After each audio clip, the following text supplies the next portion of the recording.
Well, it's Thursday, and you all know what that means. If you probably know right about now, today we're going to be reviewing Ring of Honor, featuring, of course, many matches. Amongst them is a Proving Ground match and various other things as well.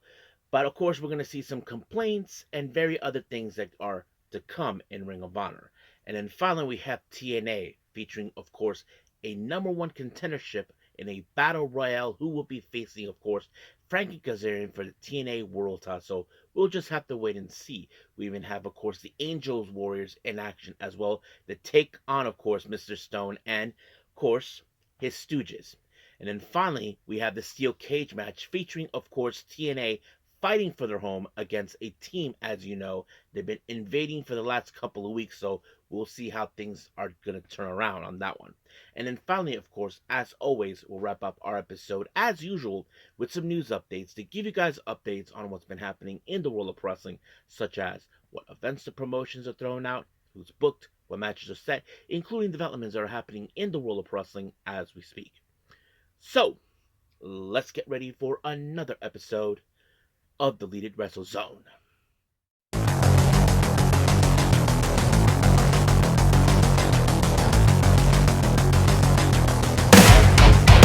Are you ready? Get up, get up! Get up, get up! Get up, get up! Get up, get up! Get up, get up! Get up, get up! Hey guys, welcome to Deleted Wrestle Zone, all things that is pro wrestling with AEW, NXT, New Japan Pro Wrestling, TNA, the National Wrestling Alliance, various promotions, wrestlers, matches, and championships. I am your host, J-Rod here. So, if you are new to the channel, welcome. This is a channel we do a lot of pro wrestling reviews from various promotions, not only here in the United States, but also in Japan, Mexico, Canada, Europe, the UK. Anywhere where pro wrestling is not as big, but it continues to grow. We also, of course, do discussion videos, talk about various topics such as the wrestlers themselves, the promotions, factions, storylines, whatever we want to talk about. We also, of course, do more news updates. If certain information has been unable to be on this episode, we can either put it on the next one or on a separate video by itself. We also, of course, do real-time news updates to keep you guys on alert if something has happened in the world of wrestling that needs to be addressed ASAP. We also, of course, got the Unagi Sayaka Watch and various other cool wrestling content as well. So if you like what you see, please subscribe to us or click on that subscribe button. You'll be getting a lot of daily reviews and other cool wrestling content as well. But if you like this episode, please give us a like on the like button or a nice comment in the description down below. Now, it's time to go to work. Let's begin with Ring of Honor.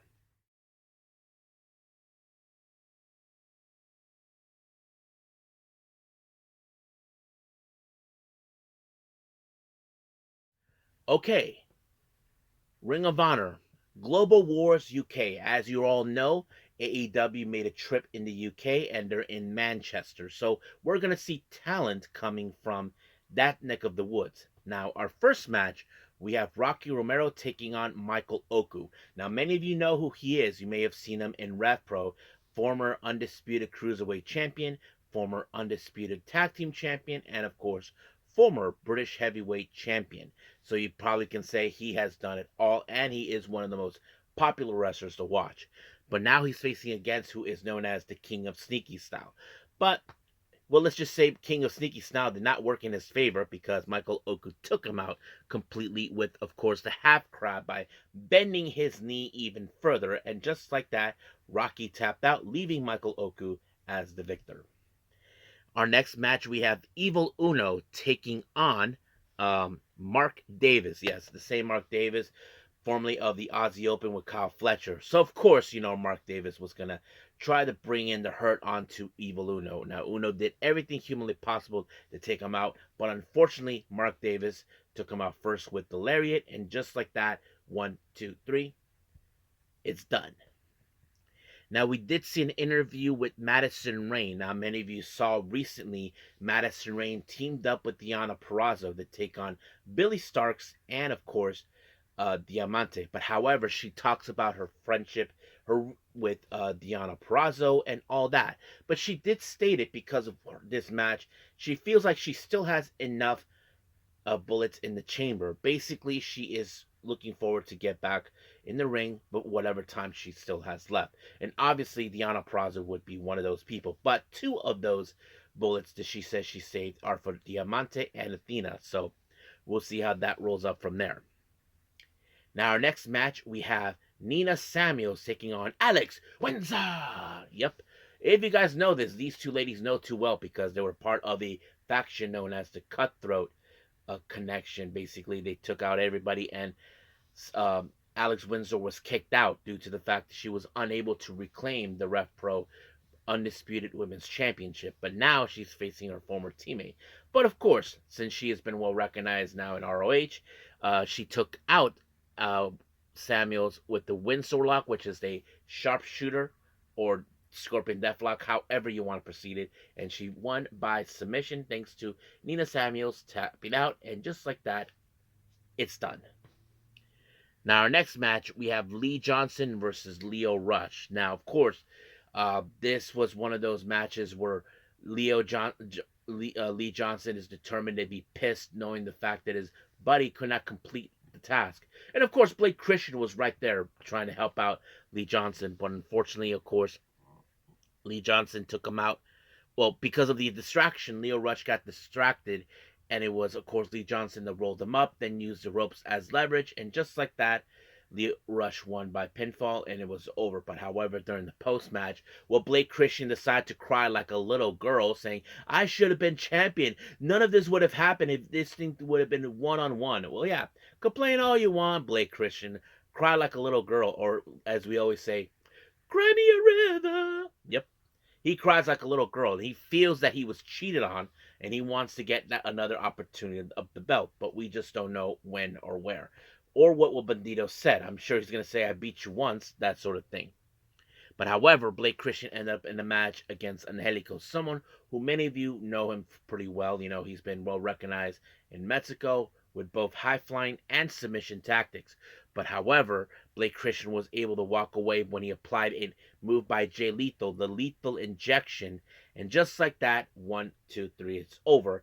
But of course, he decided to attack Angelico, and Simpetico tried to help, but it was just way too much. Of course, Lee Johnson helped them out, and that's how things ended right there. Now, our next match, we have a proving ground match. We have for the ROH Women's World Television title.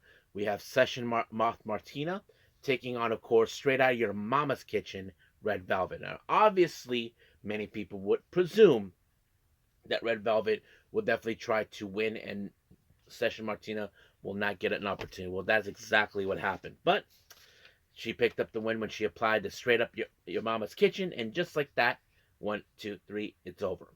Now, our next match, we did see Wheeler Yuta by himself making his way to the ring, issuing an open challenge and all that, saying all this stuff. However, no one would have expected the person to respond was Nigel McGuinness. And Wheeler Yuta was like scared as hell. However, Nigel McGuinness wasn't just there to fight. It was his act of revenge, because there's a reason why. You all know the history between Nigel McGuinness and Bryan Danielson. Those two have gone back and forth in the past. Deep down, Nigel McGuinness feels it should have been him to take him out, but what Wheeler Yuta did was unspeakable, because Wheeler Yuta said something to him. He's like, Bryan Danielson was the Batman of, you were the Joker to his Batman, that sort of thing.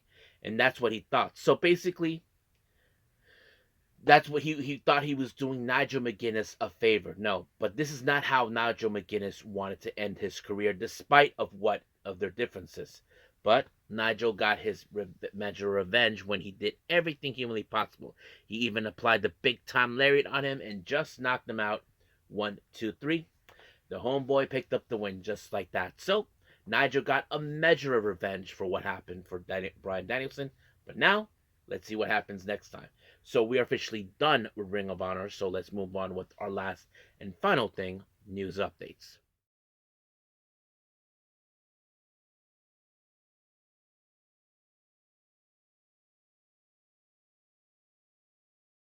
Oops.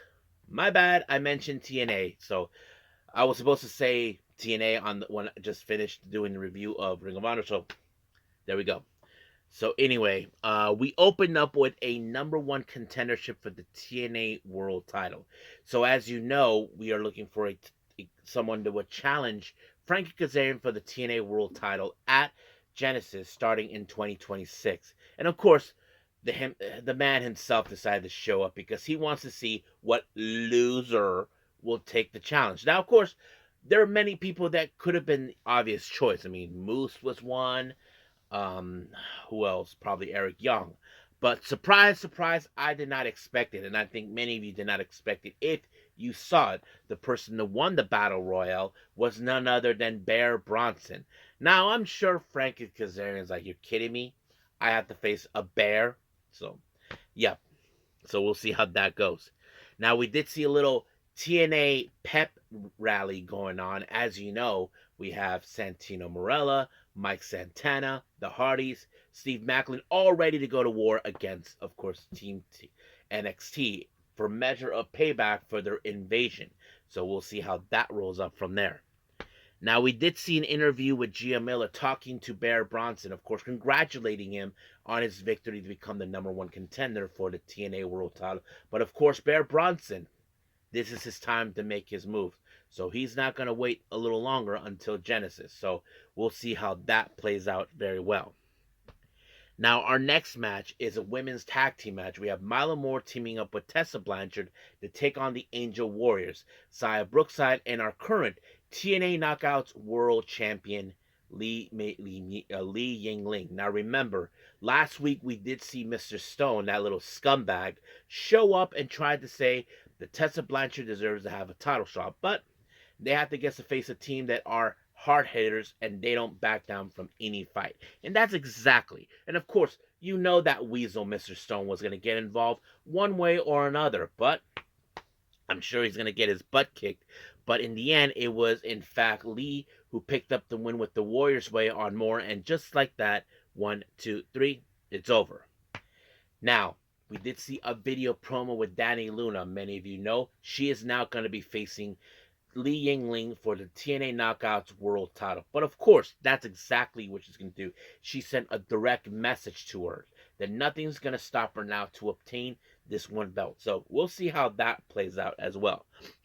Now, Mr. Stone, who I like to call the big baby with the big diaper, decided to give a little pep talk and pep rally to everyone with Victoria Crawford, Tessa, and of course Milo Moore. Of course, they're not satisfied how things have gone, but they are going to have to go a different direction on this one the next time. But we'll see how that plays out. Now, we did see an interview with the Angel Warriors, of course, congratulating him on the win. But however, Li Yingling is not an idiot. She knows now that she does have someone she has to deal with, and that is Luna. So basically, Li Yingling is not overlooking her. She knows, I know you're coming for my belt, and I'm not going to let you take it off of me. So we'll see how that plays out too. Now, Elijah decided to, of course, do a little concert, and he played that little Seven Nation Army theme, on his guitar, which was really cool. And then, of course, the Order 4 decided to show up, and all this. And of course, they were talking about the horse. If you guys remember, Mustafa Ali was dragged out by a horse, last week. And I thought it was funny. But of course, Mustafa doesn't take that kindly. But of course, Elijah fall into a trap by Mustafa, attacked by the dumb hands in the back. But we know that Elijah will get a bit of measure of revenge at some point. But we'll see where that goes too. Now, Indy Hartwell, as you probably know, she is not satisfied how things have turned out due to the fact that obviously she feels like she has to step up her game now. So we know she'll be the TNA Knockouts World Champion, but the question is when. That's something we are expecting. Now, Moose decided to do a little video promo talking about, of course, how he was not even close to get the TNA World title shot that he wanted, and not to mention the But however, he decided to cash in his consensual rematch for the TNA X Division champion. Now, I'm not sure if Moose is trying to gain this title in hopes to the cash in option C. Now, for some of you who may ask yourselves, what the hell is option C? Now, this was something that was created by none other than Austin Aries. For those who know him, you know how controversial he is. For those who don't know, he was a guy who was tough to deal with in any promotion. And he created this idea, if you're an X Division champion, you can actually cash in this title for a shot of the TNA World title, and he's done that. Many wrestlers have done it over time. I'm not sure if that's what it is. However, while he said he wants to cash in his rematch for the X Division title, well, Cedric Alexander is like saying, nope, ain't gonna happen.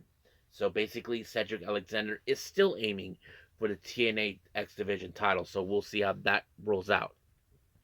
Now, of course, Frank Kazarian was going to say some things about Bear Bronson, about things about him, and all this, other that. But yes, so you know how that's going to turn out. Now, our main event is the steel cage match between Team NXT featuring Brooks Jensen, Lexis King, Titus, Tyson DuPont, Tariq Igwe, and Stax taking on TNA's very own Mike Santana, Matt and Jeff Hardy, who else? Santino and Steve Macklin. Now, however, Matt Hardy was taken out outside by Tariq Igwe in hopes that these guys were going to win by taking an advantage of taking them out. However, at some point, the Righteous showed up and just took Matt Hardy out. We don't know what the hell is going on here.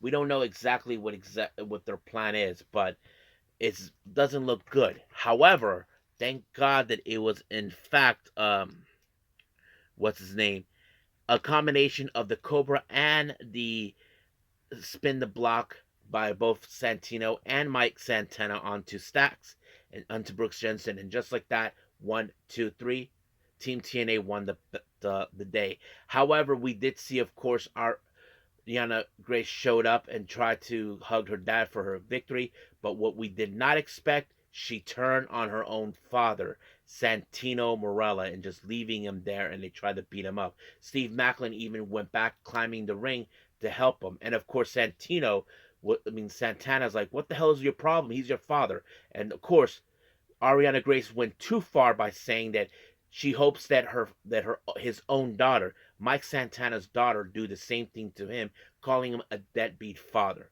And of course, Santana and Macklin cannot believe that Ariana would turn on her own father like this. We don't know what's going to happen then, but I'm sure things are not looking good.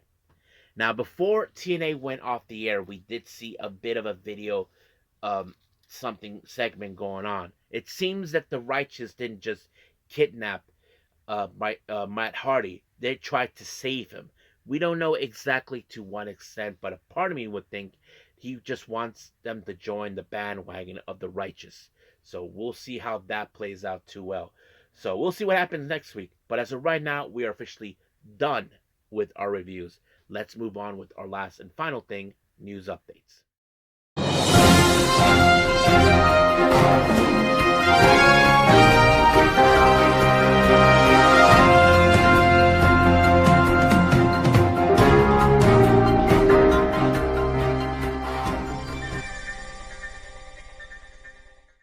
Okay, so welcome to our news updates. Now, to let you guys know, we're only going to be doing upcoming events. We don't have no new developments to update on you guys. So, but however, majority of our news updates of the upcoming events section, it's all about GCW. So if you guys are GCW fan base, mark these on your calendar if you can. Now, as you know, on the 17th of January in 2026, they will be in Dallas, Texas. It was announced that Gringo Loco will take on Samurai Del Sol. Many of you know him as Kalisto back in WWE. So that match has been announced. Now, for the Philadelphia show on the 31st of January, Crushed Up, we have Beastman taking on Kroll. So that's going to be a slobber knocker of a match. Now, as you know, I mentioned that GCW will be making their way back to LA on February 14th, I think, yeah, 14th, which is ironically Valentine's Day called the Coldest Winter 4. Names have been announced who will be participating in this event. We have Acticus Coger, Matt Tremont, Vengador, and Hammerstone. So that's pretty much it. Another show has been announced for 2026 called Holy Smokes on the 15th of February, and this time it's going to be in Phoenix, Arizona. Now, no names have been mentioned yet to participate in this, but as we get closer, we'll find out. And then finally, of course, their March 6th event in Louisville, Kentucky. They say it couldn't be done.